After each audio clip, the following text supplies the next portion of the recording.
25 बड़ी खबरों के बाद चलिए आगे बढ़ते हैं। लगभग शत की हार के बाद कांग्रेस आखिरकार मजबूत कैसे होगी? इंडिया ब्लॉक की एकजुटता से, या वो दल या वो नेता जो कांग्रेस छोड़कर चले गए उनके वापस कांग्रेस में विलय से?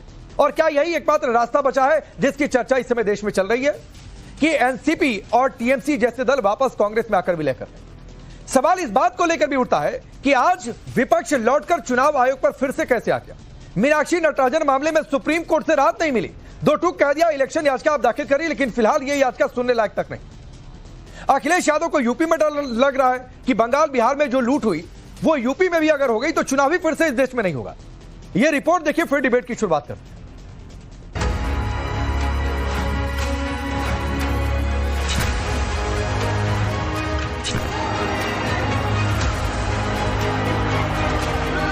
ब्रांड मोदी से मुकाबले के लिए कांग्रेस फिर से कमर कस रही। इंडिया ब्लॉक की मीटिंग और सबको एक साथ लाने की कवायद, लेकिन सवाल कि इसका कोई असर होगा क्या? सवाल यह भी कि क्या कांग्रेस के सारे हथियार फेल होने के बाद कांग्रेस का एकीकरण ही उसके सशक्तिकरण का एकमात्र जरिया बचा? ये बात इसलिए क्योंकि कांग्रेस से अलग हुए दलों के वापस कांग्रेस से मर्ज हो जाने की बातें होने लगी हैं। एनसीपी का ऑलरेडी पहले ही प्रस्ताव था विलीन करना का, तो ऑलरेडी अभी सबको ये लगता है कि जिस तरह से केंद्र में बीजेपी की नरेंद्र मोदी की सरकार ने संवैधानिक संस्था को खत्म करने का काम, संविधान को खत्म करने का काम और देश को बेचने का काम जो शुरू किया है, तो देश बचना चाहिए और कांग्रेस के साथ बच सकता है। ये भूमिका अब सब राज्य की जो पार्टियां उनके समझ में आ गया है और इसलिए ममता बनर्जी हो, शरद पवार जी हो, कई जो सेकुलर वोट की राजनीति करने वाले जो पक्ष है, वो सबको लगता है कि अब देश बचाने के लिए कांग्रेस के साथ आना चाहिए और वो प्रक्रिया शुरू हो गई है। पक्ष में है सभी लोग, विपक्ष में मुलाकातें होती रहती हैं, विलय करना है नहीं करना है इसका अधिकार उन्हीं लोगों का, ये निर्णय वही लोग ले सकते हैं। एनसीपी और टीएमसी किसी दौर में कांग्रेस से ही टूटकर अलग पार्टियां बनी थी, लेकिन अब हालात ऐसे हैं कि कांग्रेस को सत्ता की लड़ाई में मोदी से जीतने के लिए उन्हीं दलों का सहारा लेना पड़ रहा है। देखिए, देश का विकल्प कांग्रेस है, विपक्ष की आवाज आदरणीय राहुल गांधी है। सवाल इस बात का है कि जो दल कांग्रेस से टूटकर बने, तो मैं समझता हूं कि लोकतांत्रिक प्रक्रिया के लिए, संवैधानिक आचार और विचार के लिए और खासकर नैतिक मूल्यों के लिए ये जो आपस का गठजोड़ है और इंडिया ब्लॉक आज मजबूती के साथ एकजुट खड़ा है और विलय की बात या साथ आने की बात, ये तो हमारे शीर्ष नेतृत्व ही बता पाएगा। कांग्रेस की राज्यसभा उम्मीदवार मीनाक्षी नटराजन को सुप्रीम कोर्ट से भी झटका मिलने के बाद एनसीपी और टीएमसी के कांग्रेस में मर्जर की खबरें और जोर पकड़ने लगी हैं। हमारे को कोई निराशा नहीं है, लेकिन इस देश में लोकतंत्र निराश नहीं हो जाना चाहिए, बस उसकी बात। इसी बीच कांग्रेस की राजनीति और उसकी भाषा दोनों सवालों के घेरे में है। एक तरफ कांग्रेस नेता अजय कुमार लल्लू राहुल गांधी को देश की आवाज बता रहे, तो दूसरी तरफ मोहब्बत की दुकान वाले राहुल गांधी खुद प्रधानमंत्री मोदी पर हमला बोलते हुए कहते हैं मोदी ने मरवा डाला। क्या यही है देश की आवाज? एक दौर था जब पूरे देश में कांग्रेस का संगठन और चेहरा सबसे मजबूत था, लेकिन आज विपक्षी एकता की हर तस्वीर में कांग्रेस बड़ी पार्टी कम और गठबंधन पर निर्भर पार्टी ज्यादा नजर आती है। और यही यूपी में देखने को मिला जब पीएम मोदी के 12 साल पूरे होने पर सीएम योगी ने विपक्षी दलों पर बांटने का आरोप लगाया, तो सपा सुप्रीमो अखिलेश यादव ने बंगाल का जिक्र कर बीजेपी पर बेईमानी से चुनाव जीतने का आरोप लगा दिया। बंगाल का चुनाव जो लूटा है इन्होंने और बिहार के चुनाव में जो बेईमानी की है, अगर यही लूट और यही बेईमानी उत्तर प्रदेश में हो गई तो इसके बाद भविष्य में कभी चुनाव नहीं होगा। और स्वतंत्र भारत के अंदर भारत के नागरिकों को, वह किसी भी तबके का रहा हो, बांटने का काम तो किया होगा राजनीतिक दलों ने। किसी ने जाति के नाम पर, किसी ने क्षेत्र के नाम पर, किसी ने भाषा के नाम पर, किसी ने मत और मजहब के नाम पर, किसी ने संप्रदाय के नाम पर, लेकिन फोकस्ड कार्यक्रम और उन कार्यक्रमों को सफलतम क्रियान्वयन होते हुए नहीं देखा होगा। Bureau report, times now Bharat. तो चलिए आपने रिपोर्ट देखी, मैं आपका परिचय आज के मेहमानों से करवाता हूं। रोहन गुप्ता भारतीय जनता पार्टी के नेता और प्रवक्ता जुड़ेंगे अब से थोड़ी देर में। प्रियंका गुप्ता जी कांग्रेस पार्टी के नेता और प्रवक्ता, ब्रिजमोहन श्रीवास्तव जी एनसीपी के नेता और प्रवक्ता, स्वयं प्रकाश पुरोहित टीएमसी के नेता और प्रवक्ता, और सतीश केसिंग सर वरिष्ठ पत्रकार। आप सभी का बहुत बहुत स्वागत है। मैं पहले एक एक व्यू ले लेता हूं, उसके बाद डिबेट की शुरुआत करूंगा। और व्यू ये है, ब्रिजमोहन जी क्या आप लोग तैयार हैं कांग्रेस में विलय के लिए?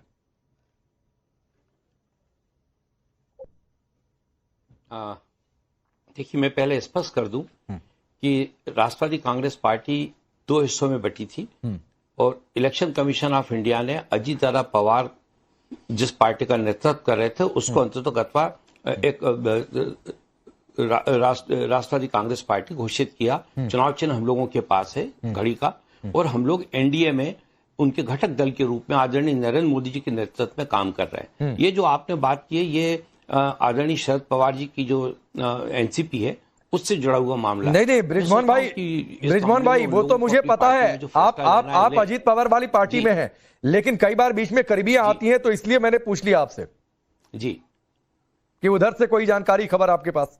नहीं, मैं इसको स्पष्ट कर दूं, नहीं, हम लोगों के पास उधर से कोई ऐसी जानकारी नहीं है। लेकिन मैं एक दूसरी बात कहना चाहता हूं, अभी जो देश में राजनीतिक परिदृश्य है इसमें जितने भी एनडीए के घटक दल के अलावा जो राजनीतिक दल हैं वो निश्चित रूप से एक पराजित और हारे हुए लोगों का एक जमावड़ा इकट्ठा हो गया है। और वो लोग ये कोशिश कर रहे हैं कि किसी ढंग से किसी तरह से वो अपनी जगह इस देश में फिर से बना लें। ठीक है, लेकिन पिछले 12 साल से आदरणीय नरेंद्र मोदी जी के नेतृत्व में जिस प्रकार से एनडीए ने काम शुरू किया है उसको देखते हुए मुझे नहीं लगता कि ये हारे हुए और पराजित लोगों का जमावड़ा इस देश के नागरिकों को बहका पाएगा। ठीक है, स्वयं भाई आपकी राय क्या है? आपकी पार्टी क्या तैयारी कर रही है?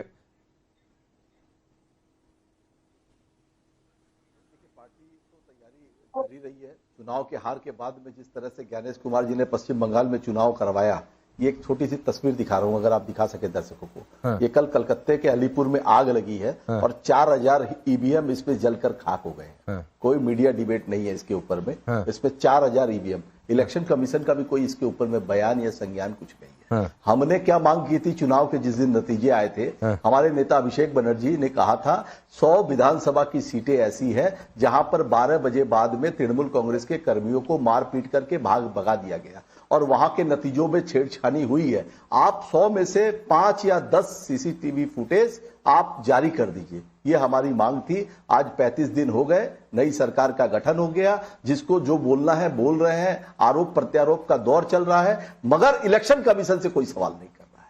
इलेक्शन कमीशन ऑफ इंडिया ने 27 लाख वोटरों के वोट काटे। मीनाक्षी नटराजन के साथ जो हुआ है ये तो लोकतंत्र कोर्ट में केस चल रहा है ना, वोट दिया गया। स्वयं भाई वो कोर्ट में केस चल रहा है ना, हमारे सब जुडिस है ना मामला, कोर्ट से फैसला आने दीजिए, फिर उसके बाद चुनाव आयोग से भी सवाल कर लेंगे। फिलहाल आप मेरे सवाल का जवाब दे लीजिए, क्या बचे खुचे लोग आपकी पार्टी में कांग्रेस में विलय करने जा रहे हैं कि नहीं जा रहे हैं? नहीं, देखिए, ये नेतृत्व हमारा शीर्ष नेतृत्व ममता बनर्जी है, उनके हाथ में ये फैसला है। और मुझे नहीं लगता है कि ऐसी कोई स्थिति है। इंडिया अलायंस की शुरुआत ममता बनर्जी ने की, हम इंडिया अलायंस का एक हिस्सा है और पश्चिम बंगाल में मजबूती से इस तानाशाह की अलोकतांत्रिक सरकार का विरोध करते रहेंगे और जब तक इनको दिल्ली से नहीं उखाड़ हारने के बाद तब तक हमारी लड़ाई। सर बंगाल से तो उखाड़ नहीं पाए, बंगाल में तो ले आकर बिठा दिया बॉस, बंगाल में तो बॉस आप लोगों ने लाकर बिठा दिया। और ये मैं नहीं कह रहा हूं स्वयं भाई, ये तो खुद राहुल गांधी जी ने कहा, और राहुल गांधी ने यह कहा कि टीएमसी के जंगल राज ने बीजेपी को पनपने का मौका दे दिया। नहीं, देखिए तृणमूल में कुछ लोग थे जो भारतीय जनता पार्टी की तरफ झुके हुए थे, दिख रहा है ना अभी। अरे टीएमसी में कुछ लोग थे, आपके तो मीडिया चैनल से कुछ छुपा हुआ नहीं। अरे फिर मैं पहले मैं आपसे विलय पर पूछ रहा हूं, तो आप कहेंगे आलाकमान बताएंगे, फिर आप ये चोरी वाले नैरेटिव पर आ रहे हैं, फिर आपसे जनादेश पर पूछा तो फिर आप पाला बदल रहे हैं। नहीं, जनादेश तो देखिए, जनादेश स्वीकार है, जनादेश जो भी आया, अरे जो मकसूद- भी मैंडेट है, हाँ। सरकार नहीं बन गई। आपने जो वादे किए थे हाँ। वो वादा करिए, पूरा करिए। हाँ। 2,35,00,000 महिलाओं के अकाउंट में लक्ष्मी भंडार के पैसे जाते थे, आपकी सरकार ने 35 लाख लोगों के खाते में भी अभी तक नहीं डाला है। ठीक है। 2 करोड़ महिलाएं आज भी वंचित है। हाँ। और आप ठीक। तो, अरे उन गरीब महिलाओं के बारे में तो आपको सोचना है। नहीं, आप सब बोलते हैं सोचे, दुर्गा पूजा सब कमेटी सोचे। को रोहन गुप्ता कुछ कहना चाह रहे हैं, फिर आप प्रियंका जी आ रहा हूं। दुर्गा पूजा कमेटियों को हम पैसा नहीं देंगे। बोलिए रोहन गुप्ता। देखिए राकेश जी, इनकी गोल पोस्ट कैसे चेंज होती है। अब सब जगह घूम लिए, मालूम चला कि अभी भतीजे को नहीं बचा सकते हैं, तो भतीजे को बचाना है, अब तो ईवीएम ही बहाना है। एक भी मुद्दा, कोई ईवीएम का आज तक नाम नहीं लिया गया। अब लगा कि भतीजे को बचाना है तो क्या करें, लास्ट में ईवीएम को लेके आओ। हम सबको समझना पड़ेगा राकेश भी, जो लोग भी ईवीएम पे सवाल अभी भी उठा रहे हैं, हर चुनाव के बाद में शाम को फॉर्म 17C हर पार्टी के एजेंट को दिया जाता है, जिसमें कितना वोटिंग हुआ वो होता है। और हर उम्मीदवार हारने के बाद में उसके जो टोटल बूथ हुए उसमें से 5% बूथ में जो स्लिप आती है और फिजिकल जो उस वोटिंग होता है उसका वहां पे मिलान होता है। और पूरे बंगाल में सब सीटों पे ही हुआ है, एक में कोई डिफरेंस नहीं पाया गया। कब तक आप जो आत्ममंथन की जगह पे दूसरों पे दोषारोपण करेंगे? आपको तो भतीजा बता रहा है। ये जो भतीजा बताने की नीति है ये उसका नतीजा है, आपको समझना पड़ेगा। आप इधर उधर की बातें मत करिए, आत्ममंथन करिए। चुनाव में सबकी हार होती है, सबकी कई बार जीत होती है, हार होती है, पर जो हारने वाली पार्टी आत्ममंथन की जगह दूसरों पे दोषारोपण करती है और बुरी हाल होती है। आप ये कांग्रेस को देख के सीखिए जो आपको अपने में विलय करने का सोच रहा है। कांग्रेस भस्मासुर है, जिसने भी टच किया उसका बिखर गए। और वही कांग्रेस है जिन्होंने 3 दिन पहले जो स्टेटमेंट दिया राहुल गांधी ने, उससे आपकी 4-5 सीटों का और नुकसान हुआ। आज वो आपको एडवाइस देते घूम रहे हैं। तो मुझे लगता है कि समझना होगा, आत्ममंथन करना होगा, तब जाके पार्टी का प्रियंका गुप्ता जी, प्रियंका गुप्ता जी, बीजेपी कह रही है कांग्रेस डूबता जहाज है, उसमें कोई आना नहीं चाहता है। स्वयं प्रकाश कह रहे हैं कि ना ऐसा कुछ चल ही नहीं रहा है। तो क्या इतने बुरे दिन कि लोग वापस भी आना नहीं चाहें? देखिए, सवाल ये है कि जहाज जो जिसका डूब रहा है वो भारत का। हॉर्मुज स्ट्रेट के पास भारत के 3 जहाजों पर हमला किया अमेरिका ने। प्रधानमंत्री जी मोदी धन्यवाद दे पाए थे कि उनको 12 साल का कार्यकाल पूरा हो गया, पर अमेरिका का नाम और चू नहीं निकली। वास्तविकता ये है कि अमेरिका से जो दबाव है वो एप्स्टीन फाइल का प्रभाव है। और बात करेंगे अगर हिंदुस्तान की, तो आप बताइए जवाबदेही किसकी है कि 4000 जो है ईवीएम मशीनें जलकर खाक हो गई। अब बताइए कि ये किसकी कमी है?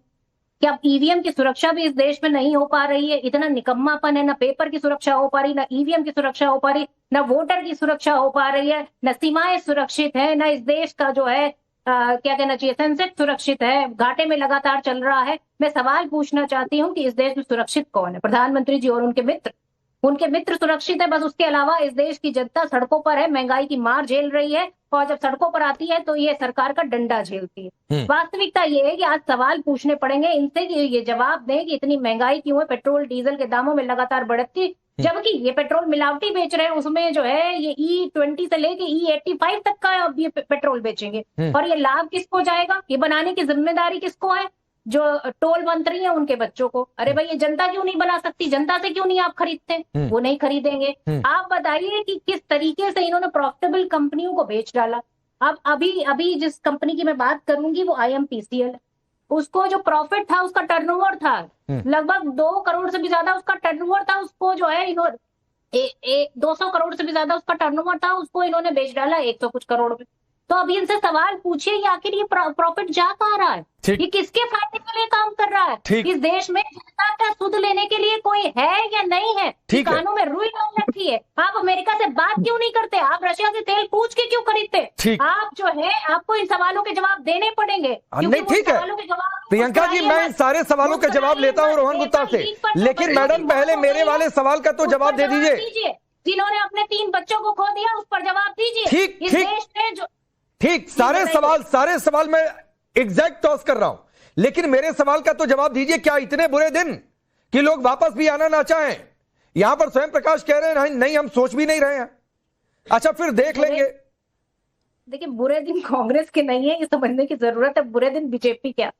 बुरे दिन नहीं आए होते तो इनको इलेक्शन कमीशन का इस्तेमाल नहीं करना पड़ता। आज ईवीएम के जलने की खबरें नहीं आती। बुरे दिन नहीं होते तो ये बताइए कि उनके विधायक अपनी पार्टी, इनके विधायक क्यों तोड़ते? अरे विपक्ष को कौन तोड़ता है? आज तक हमने नहीं सुना कि जीतने के बाद विपक्ष को तोड़ दीजिए आप। ये तो वो करने पर, क्योंकि पता है इन्हें कि हम कैसे जीते हैं, इसीलिए ईवीएम भी चल रही है। तो बुरे दिन भारतीय जनता पार्टी के, ना इकोनॉमी संभल रही है, ना विदेश नीति संभल रही है, ना देश संभल रहा, ना युवा संभल रहा, ना पेपर संभल रहा, ना महंगाई संभल रही, ना पेट्रोल डीजल के दाम संभल रहे हैं। आप इनसे पूछिए, इनसे संभल क्या रहा है इनके मित्र के अलावा? एक पेड़ लगाएंगे माँ के नाम, जंगल काट देंगे अडानी जी के नाम। रोहन गुप्ता जवाब दीजिए, पूछने पड़ेंगे ना। रोहन गुप्ता जवाब दीजिए।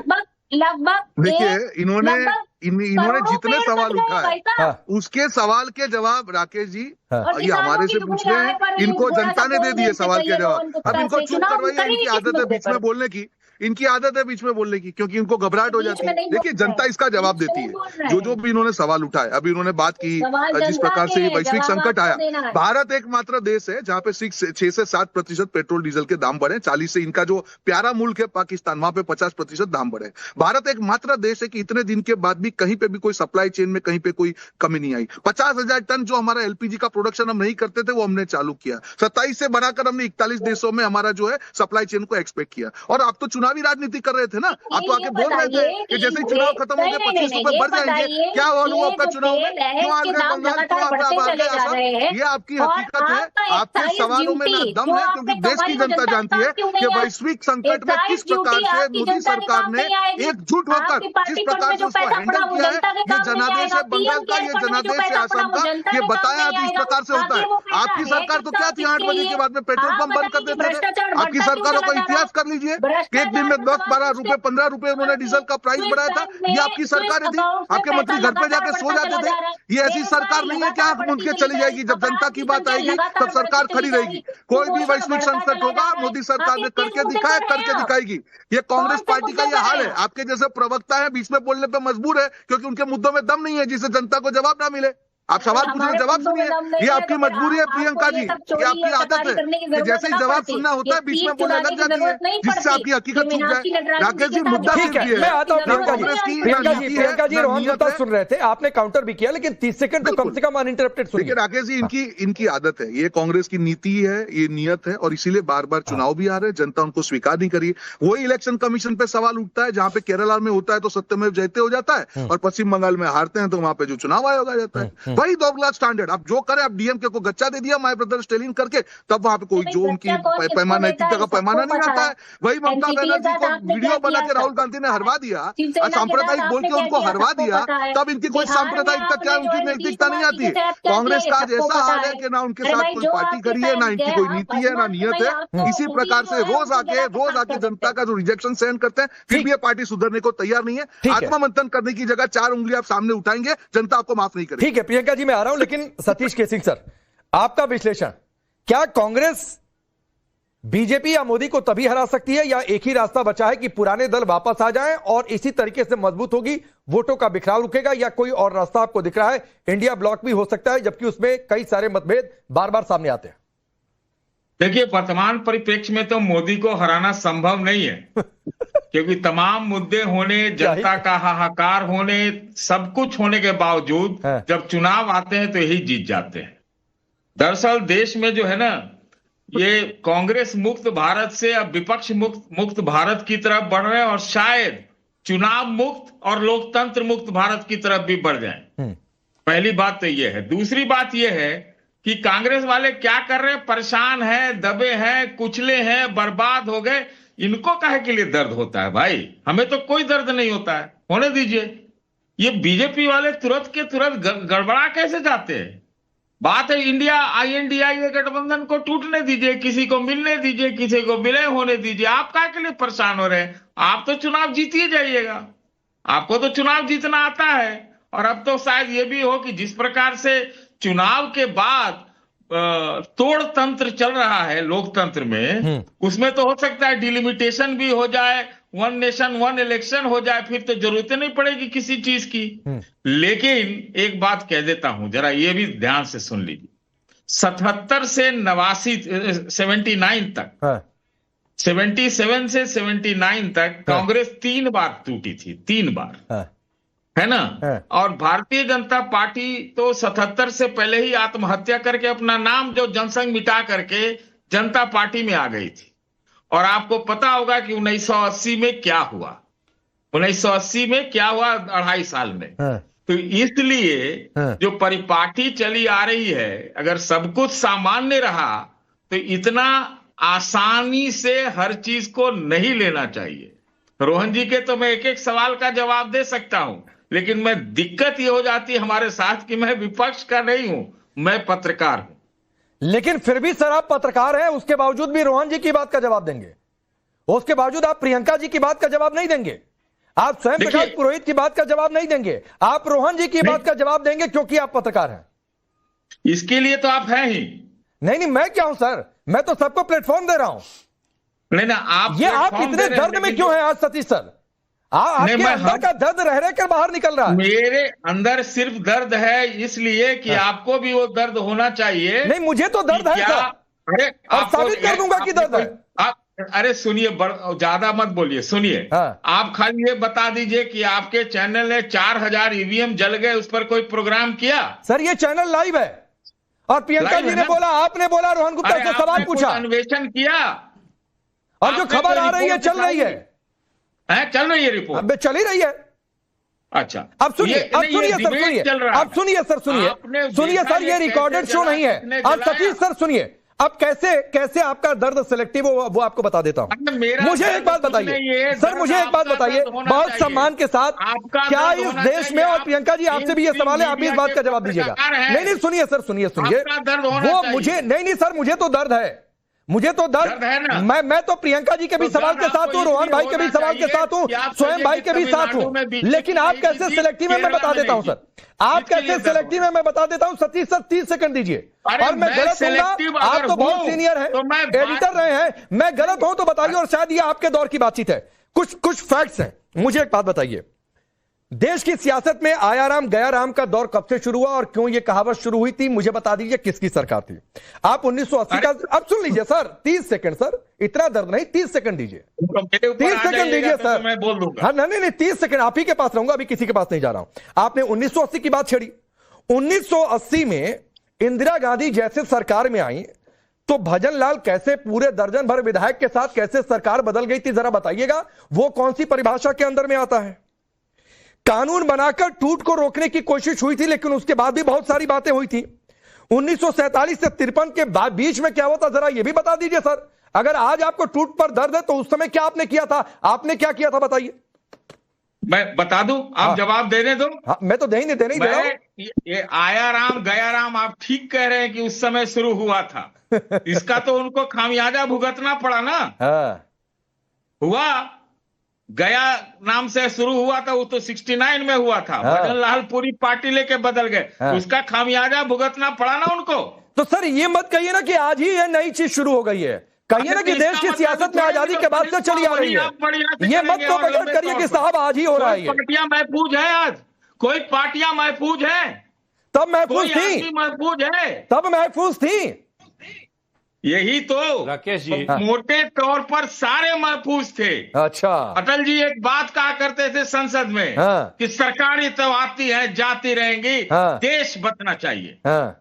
अटल जी की का जवाब है। और लोकतंत्र में विपक्ष की क्या भूमिका होती है, तो अटल जी से पूछना चाहिए था, अगर वो आज रहते तो बताते कि नरसिम्हा राव ने कैसे उनको कश्मीर के ऊपर जिनीवा भेजा था विपक्ष के नेता के हैसियत से। ठीक है, वो वाला लोकतंत्र हम हिमायती हैं, इसलिए पत्रकार हैं। हाँ नहीं मैं आपकी इस बात से सहमत हूं, लेकिन टूट वाले पर सेलेक्टिव मत होइए सर, और इसीलिए ये दोनों फैक्ट मैंने सामने रखा, और यही पत्रकार का काम है कि दोनों ओर टूट आज गलत तो कल भी गलत थी, टूट के लिए आज सत्ताधारी पार्टी जिम्मेदार, तब भी टूट के लिए तब की सत्ताधारी पार्टी जिम्मेदार, दोनों फैक्ट सामने रखिए। रोहन गुप्ता रिप्लाई करिए, फिर प्रियंका जी आ रहा हूं। कहा कि आया राम गया राम, देखिए यहाँ पे जो पत्रकार वरिष्ठ पत्रकार ठीक है सर, ये भी भुगतेंगे खामियाजा, ये भी भुगतेंगे खामियाजा सर, ये भी भुगतेंगे खामियाजा, अभी जो हो रहा है उसका खामियाजा, और तब भी हम चर्चा करेंगे, आपको बुलाकर शो करूंगा। रोहन गुप्ता अच्छा पक्का देखिए जिस प्रकार ये से पीछे हट जाइएगा। जिस प्रकार हम कहाँ से से जो पीछे आप देख हटेंगे? रहे हैं राकेश जी, हाँ। जो रोल होना चाहिए, मैं किसी की व्यक्तिगत टिप्पणी नहीं करता हूं, पर अगर कोई पत्रकार है तो एक बैलेंस रोल होना चाहिए। और उनको ये भी याद होना चाहिए कि आर्टिकल 156 के मिसयूज से कांग्रेस ने कितनी सरकार को गिराया। उनको ये भी याद होना चाहिए कि देश में इमरजेंसी मैंने कौन बोल लेके दिया। आया था। उनको ये भी याद होना चाहिए कि जिस प्रकार से लोकतंत्र को कुचलने का काम संजय गांधी के समय पे हुआ, तो उसको भी उन्होंने बात करना चाहिए। तो यहाँ पर बैठ के सीधा भाषण देने का काम करने से अच्छा है कि जो हकीकत है उसको देश के आ रहा हूं प्रियंका जी, इसके बाद तुरंत आ रहा हूं आप आपके खाली आकलन तोड़ते पे, जाइए। किसी के आकलन पे देश नहीं रोहन चलता जी, है। अगर बीजेपी को आप वोट टूटते जाइए और तो इसका तोड़ते मतलब जाइए। बीजेपी जो चीज कर रही है, बीजेपी प्रियंका जी आ रहा हूं आप आपके मेहनत पास। करिए ना। आपको मेहनत करनी नहीं है, आपके नेता के नैरेटिव ठीक नहीं है। आपके जो बिहार की हम बात करें, चुनाव के पहले सीएम के कैंडिडेट को आरजेडी को एंडोर्स करना नहीं चाहते हैं। हरियाणा में इनकी नेत्री जो है शैलजा जी रो रो के चिल्ला रही है कि मेरे साथ अन्याय हो रहा है। महाराष्ट्र में इनका दूल्हा कौन है तय नहीं कर पाते हैं। चुनाव के बाद चुनाव हारते जा रहे हैं, नैरेटिव नहीं है। और जो ठीकरा जो है किसी और पे फोड़ेंगे, कब आत्ममंथन करेंगे, कब तक लोकतंत्र की दुआई देंगे? जनता तय करती है ना। ठीक है। असम में क्यों आ रही? ठीक है रोहन जी, ठीक है राकेश जी, असम में कांग्रेस पार्टी की हार क्यों हुई? रोहन जी ठीक है, मैं आ रहा हूं, जरा प्रियंका जी को लाता हूं यहाँ पर। प्रियंका जी थोड़ी देर पहले खत्म हो गया। ठीक है रोहन भाई, आ रहा हूं। प्रियंका जी थोड़ी देर पहले आप भी टूट फूट पर बहुत सारी बातें कह रही थी। तो जब आप लोगों की पार्टी की सरकार थी केंद्र में, तब क्या टूट फूट कम हुई थी? और अगर आज बीजेपी करवा रही है तो ये सवाल क्यों ना पूछा जाए कि ये कल्चर तो आप कौन कह रहा है करवा रही है? अरे रुक जाइए ना सर, मैंने तो कहा कि आज ये कहा जा रहा है, प्रियंका गुप्ता कह रही है बीजेपी करवा रही है, ये स्वयं प्रकाश पुरोहित कह रहे हैं कि बीजेपी करवा रही है। तो अगर आज बीजेपी करवा रही तो अब क्या कांग्रेस करवा नहीं रही थी? और क्या ये कल्चर आप लोगों ने नहीं शुरू किया फिर?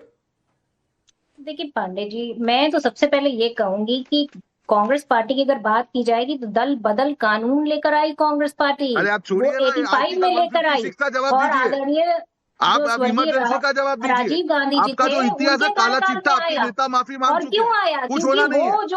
आपका जो पार्टी इसीलिए हुआ जनता ने 60 साल को आपको मौका दिया, आपने क्या किया? किसी जनता के के दल साथ बदल रो किया, खरीद फरोख्त जनता के रोकी विश्वास जा के साथ रो सके। किया। और एक मुझे हमारे विशेष टाइम बताइए, पे तो मोदी सारी सरकार द्वारा क्षेत्रीय आर्टिकल पार्टियां 156 का पल्लवित और चुनी हुई पोषित हो सरकारों रही को थी। आपने हटा दिया। और ये पाप आप किया ये है कांग्रेस बताइए, पार्टी ये ने। इनके रोहन टाइम भाई, पे क्या खामियाजा होता है भुगतनी ऐसा रहेगी। रोहन कि भाई, उत्तर प्रदेश मैंने प्रियंका में जी को भी रोका GST था जो आपकी है, बारी वो में, चुप हो जाती है, और मैं silent हो आपको भी रोक जाती रहा है। हूं। काउंटर ठीक है आपने कर लिया, एक बार सुन लीजिए। देखिए मैं तो ये आर्टिकल पूछती हूँ कि 156 आखिर का ये जवाब ऐसी दे कौन दीजिए सी इनसे गुत्थी जरा। हाँ, ठीक है, खिलाते हैं सवाल बीएसपी टॉस चुप है। हो जाती है। हाँ। बीएसपी भी आज चुप बैठी है, तो किस वजह से चुप बैठी है वो भी रोहन गुप्ता जी को पता होगा। रोहन गुप्ता जी को ये पता है कि रोहन गुप्ता जी विपक्ष को खत्म करने की अरे जो आपको साजिश मालूम कर है रहे कि हैं आपकी पार्टी के उसमें पास वो क्या कभी है? कामयाब नहीं होंगे, तो क्योंकि इस आत्ममंथन देश में करिए। लोकतंत्र है और क्यों लोकतंत्र चुनाव के जब बाद तक चुनाव जिंदा हार रहे? रहेगा और जब लोकसभा तक के बाद में यहाँ आपको पर मौका मिला, लोग हरियाणा हार गए, आप इस महाराष्ट्र हार गए, ध्यान में हर चुनाव के बाद विश्वास चुनाव हार रहे हो, रखते कितना किसी और पे रखते बोल रहे रहेंगे, हैं। तब कभी तक पूछा है कि आवाजें क्या हाल है, उठती क्यों बिहार हार रहेंगी। गए? और यहाँ आप आपने तो सतीश दूसरे जी को पार्टी जो को कुछ लुटिया कह डुबो रहे दी, थे तो मैं आरजेडी समझती को हूँ डुबो दिया, सतीश जी जितने लोग निष्पक्ष आपके है। साथ जुड़े और सबको डुबो सरकार से दिया। सवाल ओ पूछना माय फ्रेंड स्टेलिन एक को जो भी है डुबो दिया। निष्पक्षता का जो है जरूरी जहां है जहां इस देश कांग्रेस में। पार्टी जुड़ी है यही वहां पे लोकतंत्र का डूबी आधार है। है कि सरकार से तमिलनाडु सवाल वो हर पूछने जगह होते पे हैं। आपने ठीक है डुबोया, ये रोहन भाई, कांग्रेस 30 पार्टी सेकंड, की 30 सेकंड कम से कम, 30 सेकंड कम से कम प्रियंका जी को दीजिए मोदी अनइंटरप्टेड। मीडिया कहते हैं, पर जो सरकार से सवाल पूछे वही असली पत्रकार है अरे आज की आपको डेट सवाल में। क्या? और आपको तो इसके 60 साल लिए दिए थे कलेजा जनता ने। चाहिए होता है भाई आपने तो साहब जनता रोहन के गुप्ता। द्रोह किया है। बिना आप कलेजे क्या के सवाल संभव पूछेंगे? नहीं है। आपको वरना तो सवाल ईडी जनता पहुंच पूछ रही है, जाती आपके है, कार्यकर्ता सीबीआई पूछ रहे हैं कि पहुंच चुनाव के बाद जाती है, चुनाव क्यों हार रहे जाता हैं? है। आपके कोई ना फिर तो कुछ नैरेटिव है, भी ना पहुंच नीति जाता है, ना है भाई निर्णय साहब। है। आपके झगड़ाने का आप काम ये होता है पार्टी के बताइए लीडरों कि का। इस ये देश कांग्रेस में पार्टी है। देश में हर लोकतंत्र एक मिनट में बीच में आता हूं, पीछे रोहन भाई 30 सेकंड प्लीज, लगातार दोनों लोग बोलेंगे तो नहीं समझ आएगा। प्रियंका जी को 30 सेकंड कम से कम दीजिए, क्योंकि इनकी आदत है। नहीं, मैंने इनको भी रोका था, आपको भी रोक रहा हूं सर। मैंने प्रियंका जी को भी रोका था। अगर आप लोग नहीं मानेंगे तो ये आपकी चॉइस है सर, मैं तो कुछ कर नहीं सकता हूं। मैंने प्रियंका जी को भी रोका था, आपको भी रोक रहा हूं। प्रियंका जी प्लीज पर्सनल नहीं, आप अपनी बात पूरी करिए 30 सेकंड। हाँ, देखिए मैं सिर्फ इतना कहना चाहती हूँ, विपक्ष की आवाज अब बहुत ही जो है धीमी ना हो, इसलिए जो है सतीश जी जैसे लोग हैं अभी जो सत्ता से बिल्कुल बढ़ चढ़कर सवाल पूछते हैं। और ये सवाल पूछना आज बड़ी हिम्मत का काम है भाई साहब, इतना आसान नहीं है ये सवाल पूछ ले सत्ता जनता से कोई आपको भी जवाब खड़ा के बाद होके। जवाब दे रही है। आप अरे हाथ चुनाव भाई, के बाद रोहन चुनाव गुप्ता हार रहे वो हैं तो दीजिए, काहे आप बीच में छेड़ और ज्ञान रहे हैं? दूसरे और को बांट रहे हैं। ये बीच आपकी में जड़ने कांग्रेस से तो पार्टी है। मतलब नहीं निकलता। हम मैं करें तो सिर्फ इतना सत्य में पूछ रही हूँ और कि कोई तब करे तो मीडिया लोकतंत्र सवाल की नहीं हत्या। पूछती थी कांग्रेस से, तब आप डबल सवाल स्टैंडर्ड नहीं नहीं हो पूछते सकता थे कांग्रेस से, तब आप प्रेस कॉन्फ्रेंस नहीं करते थे। अब ये हम ये तो बात बच्चा हो दे रही रहे है, हैं आप प्रधानमंत्री जी आज प्रेस इंडी कॉन्फ्रेंस नहीं गठबंधन को करते, तोड़ने पर का तब काम तो आपने खड़े किया है। होके कांग्रेस के नेतृत्व के सामने सवाल उठ गए। ठीक है, ममता बनर्जी को हराने का काम किया है आपने, ये वो कांग्रेस पार्टी ठीक है। मैडम एक चीज और बता दीजिए, किया भस्मासुर आप थे या क्या हुआ था? ठीक है, एक चीज और बता दीजिए, एक चीज और बता दीजिए रोहन भाई, एक सेकंड, एक चीज और बता दीजिए। बहुत सारी बातें हो रही हैं, कल आप लोगों की कांग्रेस की मीटिंग थी, उसमें कि राहुल गांधी ने कहा मोदी ने मरवा दिया, उस पर बीजेपी कह रही है भाषा ही खराब है। किस चीज का डैमेज कंट्रोल क्या है, जरा कुछ जानकारी हो तो।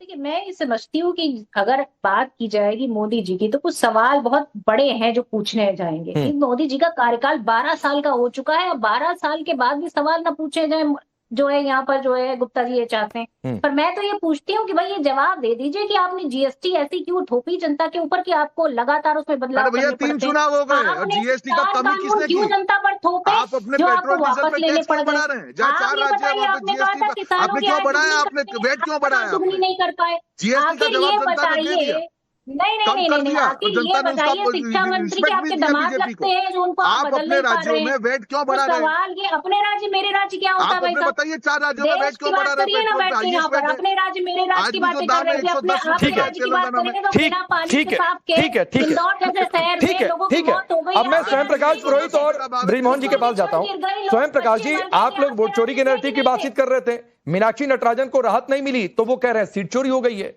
हमने फॉर्म में गलती की, इसकी कोई चर्चा नहीं। ठीक है, पूरी तरीके स्वयं प्रकाश से करने पर लगे हुए हैं 30 सेकंड पार्टी के लोग। थोड़ा आगे ले लो। नहीं, देखिए लोकतंत्र के अंदर में जिस तरह से ये सरकार तानाशाह का रूप अपना रही है, ये भारतीय जनता पार्टी के पक्ष वाली काम करती है। आपने चंडीगढ़ के चुनाव में देखा है, आपने गुजरात के अंदर में बाद में क्या कहा गया, सीसीटीवी फुटेज जब मांगी गई, बोला महिलाओं की प्राइवेसी लीक हो जाएगी इसलिए सीसीटीवी फुटेज नहीं देती है इलेक्शन कमीशन ऑफ इंडिया। तो फिर आप इतना पैसा जनता का लगा के हर बूथ पे सीसीटीवी फुटेज लगवाते क्यों हो? जब हम इलेक्शन के नतीजे वाले दिन की सीसीटीवी फुटेज मांगते हैं, आप टाइम किलिंग करते हो, बाद में कोर्ट में टाइम बार्ड हो जाता है, मैटर झूल जाता है। यही तो देश के अंदर में व्यवस्था है आज की डेट में। जनता जाएगी कहां? जनता के मुद्दों की बात कौन करेगा? अगर जनता के मुद्दा नीट की परीक्षा के ऊपर उस धर्मेंद्र प्रधान पे जनता का आक्रोश नहीं निकल रहा है, छोटे मोटे कांसर पार्षद और वगैरह पे यहाँ पे पश्चिम बंगाल में जिस तरह से एक अंडा फेंकने का, लॉ एंड ऑर्डर की बात की जा रही है, अंडा फेंका जाता है। अब छोड़ दीजिए ना स्वयं भाई, अंडा फेंका जाता है। आपकी पार्टी जब सत्ता में थी और इस तरीके का विरोध होता था ब्रिजमोहन जी, तो ये लोग कहते थे कि तो जनता का आक्रोश है। मैं कह रहा हूं कभी ये नहीं होना चाहिए, लेकिन नैरेटिव बदलता रहता है। सुनिए ना ब्रिजमोहन जी, नहीं हमेशा होना चाहिए। आप इसको अगर कर रहे हैं ना राकेश जी, देखिए बात क्या है, अभी सारा विवाद टीएमसी के विघटन को लेकर है। आप देखिए कि वहां पर बीजेपी को भरपूर समर्थन मिला है और बीजेपी को किसी और दूसरे दल के समर्थन की जरूरत ही नहीं है। लेकिन ये टीएमसी खुद अपने कारणों से टूट रही है। वहां पर यह आरोप लगाना कि बीजेपी के कारण टूट रही है, मैं सोचता हूं पूरी तौर से ये गलत है, क्योंकि वहां पर टीएमसी में अंतर्विरोध इतना ज्यादा था, आदरणीय ममता दीदी को लेकर इतनी ज्यादा नाराजगी थी विधायकों में, लेकिन चूंकि उस समय वो सत्ता में थी तो लोग अपनी बात को खुल के कह नहीं पाते थे। लेकिन जैसे ही वो हारी है, उसके बाद लगातार विधायकों ने जिस प्रकार से उनके खिलाफ अपना आक्रोश बताया है, तो वो उनके खुद की अपनी पार्टी की इनफाइट से उसमें एनडीए को या बीजेपी को दोषी ठहराना ये पूरी तौर से गलत है। जहां तक बात विपक्ष के एक होने की है, ठीक है।